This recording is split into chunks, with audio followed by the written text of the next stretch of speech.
नमस्कार दोस्तों, कैसे हैं आप लोग। मैं हूं आपका दोस्त अमित कुमार दुबे और स्वागत करता हूं आपका आपके अपने YouTube channel what when and how में।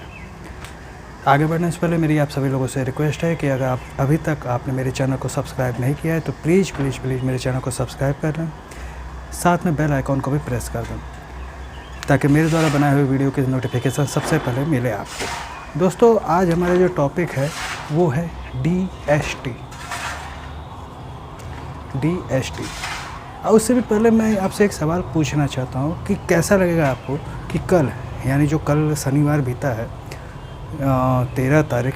13 मार्च, उस दिन आपके लिए जो सूर्य था, या ये कह सकते हैं कि आपके लिए जो काम करने का समय था, सपोज करिए शाम को 5 बजे तक आपको काम करना था और 5 बजे तक सूर्य आपके सामने था।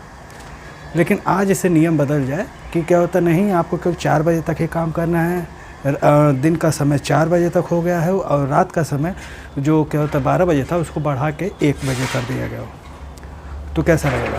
कुछ ऐसा ही पिछले कई सालों से अमेरिका में होता चला आ रहा है, जिसको DST कहते हैं। एक्चुअली में DST का फुल फॉर्म है day light saving time. Day light saving time इसमें होता क्या है दोस्तों कि हर साल मार्च के दूसरे रविवार को अमेरिका में समय 1 घंटा आगे बढ़ा दिया जाता है। यानी जो दिन में होता है वो क्या होता है 1 घंटा कम कर दिया जाता है और रात की टाइमिंग 1 घंटा ज़्यादा बढ़ा दिया जाता है।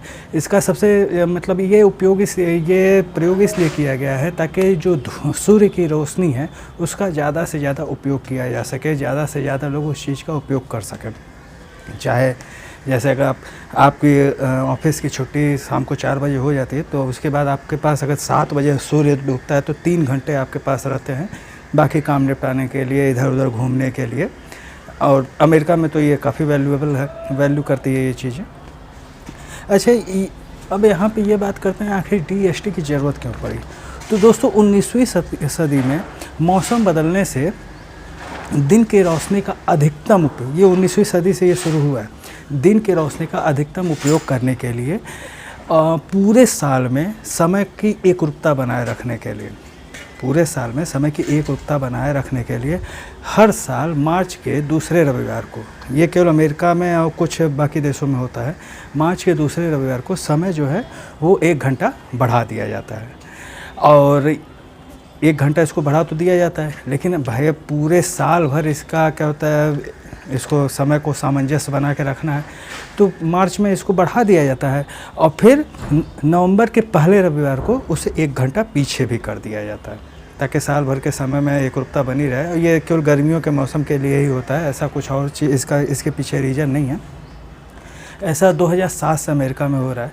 अमेरिका के अलावा और भी कई देश हैं जैसे ब्रिटेन, फ्रांस और जर्मनी, लेकिन यहाँ पे टाइमिंग थोड़ा अलग है। जैसे अमेरिका में हर मार्च के हर दूसरे रविवार को होता है, वहाँ पे मार्च के आखिरी रविवार को ये पद्धति अपनाई जाती है। और अक्टूबर के आखिरी रविवार को, जैसे मार्च के आखिरी रविवार को समय 1 घंटा बढ़ा दिया जाता है, अक्टूबर के आखिरी रविवार को समय 1 घंटा पीछे कर दिया जाता है। जैसे अगर बात की जाए कि आखिर इसकी ज़रूरत क्यों पड़ी, तो 1883 ईस्वी में बड़े बड़े स्कॉलर्स जो थे उस समय, उन्होंने टाइम को 4 जोन में बांटा हुआ था। Eastern zone, central zone, mountain zone और पैसिफिक जोन। जो क्या होता है धार्मिक लोग हैं उन्होंने इसका क्या होता है विरोध भी किया। उनका ये कहना था कि क्या होता है समय जो है वो भगवान की देन है, उसे आप कैसे बांट सकते हैं। लेकिन तब भी एक समय की एकरूपता बनाए रखने के लिए ऑल ओवर वर्ल्ड में इस चीज़ को अपनाया गया, टाइम जोन को बांटा गया। 1900 में एक ब्रिटिश बिल्डर थे विलियम विलेट, उनको इस चीज़ की ज़रूरत महसूस हुई क्योंकि भाई अब सीधी सी बात है, सुबह 5 बजे वो घड़ी के समय के हिसाब से उठ जाते थे। उनका सारा काम अब क्या होता है दिन भर में कंप्लीट हो गया। उसके बाद अभी भी सूर्य की रोशनी है जिसमें वो काम कर सकते हैं, बट किसी रीज़न से क्या होता है भाई अब समय हो गया 5 बजे छुट्टी हो गई, लेकिन अब जो सूर्य है वो 7 बजे डूबेगा, तो 2 घंटा मतलब सूर्य की रोशनी वैसे ही बर्बाद चली जा रही थी। तो इस वजह से क्या होता है इसका अब सूर्य की रोशनी का अधिकतम से अधिकतम उपयोग करने का उन्होंने ये मतलब सुझाव दिया, जिसे एक सिरे से खारिज कर दिया गया।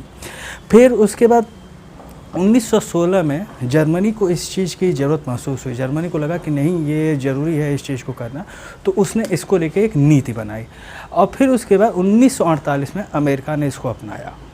1948 में अमेरिका ने इसको अपनाया। अब अमेरिका के भी अपनाने के पीछे एक बहुत बड़ा रीज़न था। 18वीं सदी के मध्य में जब अमेरिका के राष्ट्रपति थे बेंजामिन फ्रैंकलिन, तो उनको लगा कि वो घड़ी के हिसाब से उठ तो रहे हैं, अपना सारा काम भी कर रहे हैं और समय पे सारा काम ख़त्म भी कर रहे हैं, लेकिन तब भी वो मतलब दिन एक तरीके से ज़ाया हो जा रहा है। क्योंकि भाई अब वही मैंने कहा ना कि 5 बजे तक आपको काम करना है, 5 बजे तक आपने काम किया, लेकिन उसके आगे कहिए कि क्या होता है, अभी सूर्य की रोशनी बनी हुई है 7 बजे तक, 8 बजे तक, तो उस सूर्य की रोशनी का अधिकतम उपयोग करने के लिए उन्होंने इस नीति के बारे में बात की। और इससे मतलब क्या होता है, उन्होंने इस टाइम जोन से उन्होंने इस चीज़ को रूबरू करवाया, लोगों को बताया कि हाँ ये चीज़ किया जा सकता है, जिसकी वजह से टाइमिंग क्या होता है ऑल ओवर क्या होता है ईयर में एक समान रहेगी। पहले हम उसे 1 घंटा बढ़ा देते हैं, फिर क्या होता है बाद में आगे चल के एक निश्चित टाइम पे, एक पर्टिकुलर टाइम पे हम उस टाइमिंग को 1 घंटा फिर पीछे कर देंगे। यहाँ तक तो फ़ायदा तो बहुत हुआ, लेकिन इससे परेशानी ये हुई, जो मेन परेशानी हुई वो है ट्रेनों को लेके। क्योंकि भाई अब सीरियस बात है, जो टाइम जोन बना है उसमें एक शहर से दूसरे शहर के बीच टाइमिंग में अंतर हो जाता है।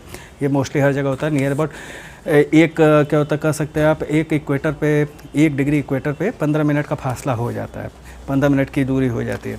अब इक्वेटर क्या है, ये सारी चीज़ें अगर आपको पता है तो ठीक है, नहीं पता है तो प्लीज़ आप कमेंट बॉक्स में कमेंट करके ज़रूर बताइएगा। मैं इस पर भी एक वीडियो बना के लाऊँगा कि इक्वेटर क्या है। तो आगे बढ़ते हैं इस टॉपिक पे।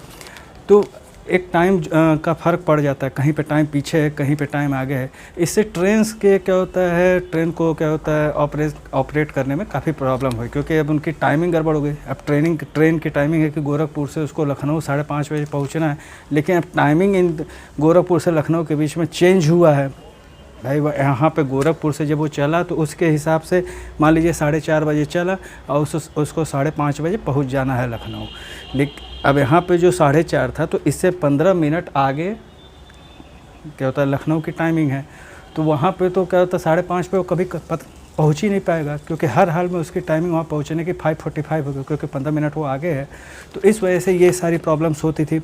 इसके अलावा 2008 में यूएसए ने मतलब जो इसका एक फ़ायदा यूएसए ने बताया कि वो ये है कि 2008 में जो वहाँ का ऊर्जा विभाग है उसने एक सर्वे निकाला, एक क्या होता है रिपोर्ट निकाली कि डीएसटी की वजह से, डे लाइट सेविंग टाइम की वजह से वहाँ की जो एनर्जी कंजम्पशन है उसमें काफ़ी ज़्यादा गिरावट महसूस हुई। क्योंकि क्या होता है, अब जब 7 बजे तक सूर्य की रोशनी है ही, तो लोगों ने कम से कम क्या होता है बिजली का उपयोग किया। लेकिन वहीं इकोनॉमिक फोरम जो वहाँ की एक संस्था है उसने एक रिपोर्ट निकाली, उसके हिसाब से ये है कि इस चीज़ की वजह से लोग घरों में ज़्यादा रहने लगे। अब भाई उनकी टाइमिंग तो ये हो गई ना कि क्या होता है, अब हमको रात उनकी हो गई क्या होता है 2 बजे तक, तो अब होता क्या है कि अब 2 बजे तक हो गई, तो 2 बजे तक वो रहेंगे घर में। तो कहाँ के पहले 2 बजे तक उनका क्या होता है, 2 बजे से उनका दिन शुरू हो जाता था और 2 बजे अब रात हो गई है, तो तब तक वो लाइटें और बाकी चीज़ों का यूज करते थे, जिससे क्या होता है जो इलेक्ट्रिक कंजम्पशन है वो 1% ज़्यादा बढ़ गया। प्रॉब्लम्स बहुत हैं इन सारी इस नियम कानून में, लेकिन करना तो पड़ेगा। टाइमिंग में एक क्या होता है सामंजस्य बनाए रखने के लिए, एक एकरूपता बनाए रखने के लिए, और जो हमारे रिसोर्सेज है उनका मैक्सिमम से मैक्सिमम उपयोग हो सके उसको करने के लिए ज़रूरी है।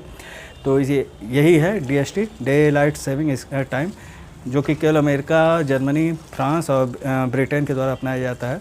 अमेरिका में क्या होता है आज से ये शुरू हो गया है, रात को 2 बजे से ही उन्होंने टाइमिंग 1 घंटा आगे बढ़ा दिया है, और बाकी जर्मनी, ब्रिटेन और क्या होता है फ्रांस में मार्च के आखिरी रविवार से इस चीज़ को लागू कर दिया जाएगा। इसी के साथ इस वीडियो में बस इतना ही। मैं आपका दोस्त अमित कुमार दुबे आपसे विदा लेता हूँ। जाने से पहले मेरी आपसे एक रिक्वेस्ट है कि अगर अभी तक आपने मेरे चैनल को सब्सक्राइब नहीं किया है तो प्लीज़ मेरे चैनल को सब्सक्राइब जरूर कर लें, साथ में बेल आइकॉन जरूर प्रेस कर दें, ताकि मेरे द्वारा बनाए हुए वीडियो की नोटिफिकेशन सबसे पहले आपको मिले। तब तक के लिए गुड बाय, गुड नाइट।